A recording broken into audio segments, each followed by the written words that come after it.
Excellent!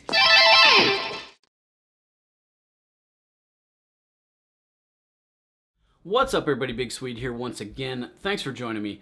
So today I'm going to be doing a quick follow-up to the Nest Thermostat install that I did a couple weeks ago.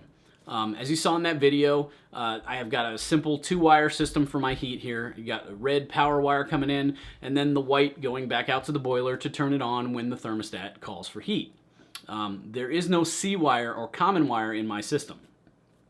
Now, in that video, in the comments, I got questions regarding the C-wire, whether or not you need it. And sadly, the answer is maybe. You might need a C-wire, you might not. My system works fine without it. It keeps the internal battery of the thermostat charged, no issues. Other systems, they don't like the way the Nest steals power. So if you don't have a C-wire, what the Nest does is that red power wire coming in, it steals power off of that to keep its internal battery charged. Some systems don't like that and it'll cause issues. Other systems, the power coming into it isn't quite enough to keep the internal battery charged and it'll start dying. So really the only way to tell if you're gonna have those issues is to install it and see if you have the issues. There's no way to tell beforehand whether or not it's going to work without a C-wire. As I said, mine works fine, but the one thing I neglected to think about is this time of year, springtime, it starts warming up, I turn my boiler off for the summer. Problem is when I turn that boiler off for the summer, it kills power to the thermostat and it's going to die. And it's going to sit dead for 4 or 5 months during the summer. Not ideal. I don't want that to happen. I'd like to keep it powered and charged all year long. So today I'm going to add a C-wire. Now, there's several different ways to do this. There's lots of videos out there on the internet. The easiest way for me to do it is going to be with one of these. I just got a plug-in 24-volt transformer. Luckily, the way my house is set up, my thermostat sits right above a plug. So I'm going to plug this in, run the wires up to the thermostat, and it's going to have power 24/7 all year long, and I won't have issues with the battery dying over the summer. All right, so let's go upstairs and get this thing installed. All right, now I've already fished a line from the hole here for the thermostat down to the outlet, and now I'm just going to pull the wire up through.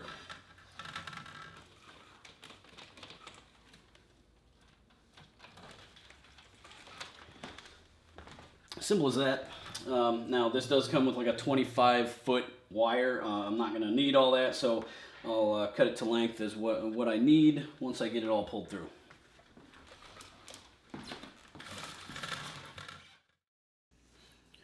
Alright, so your first step is going to be remove the existing RH wire from your thermostat. We are not going to use that anymore, so this is going to get capped off and tucked back into the wall.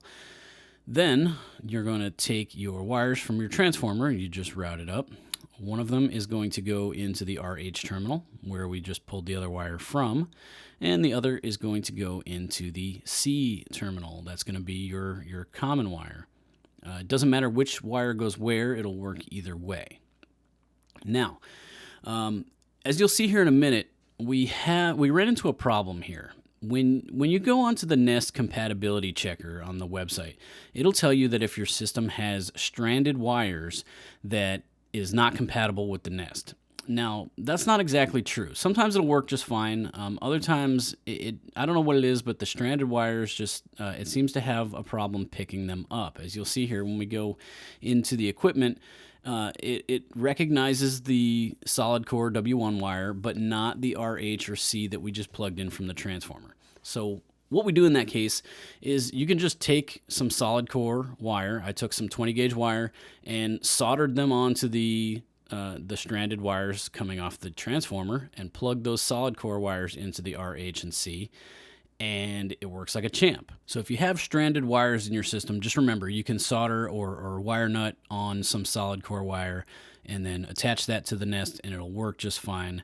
As you can see here, we now have a RH, a C, and a W1. So our boiler is off, and as you can see, we're still on here. And take a look at our power settings, and you can see we still have power to the thermostat, and we're charging. So there you go, guys. Quick and simple, easy way to add a common wire or a C wire to your Nest thermostat, either because it's not working or, in my case, you want to be able to shut your boiler off for the summer and still have power to charge the thermostat. So that's all we got today, guys. As always, if you like what I'm doing, give me that thumbs up. And if you haven't, hit that subscribe button. Stay up to date with any new videos we got coming out. We'll catch you next time. Till then, live life and have fun out there.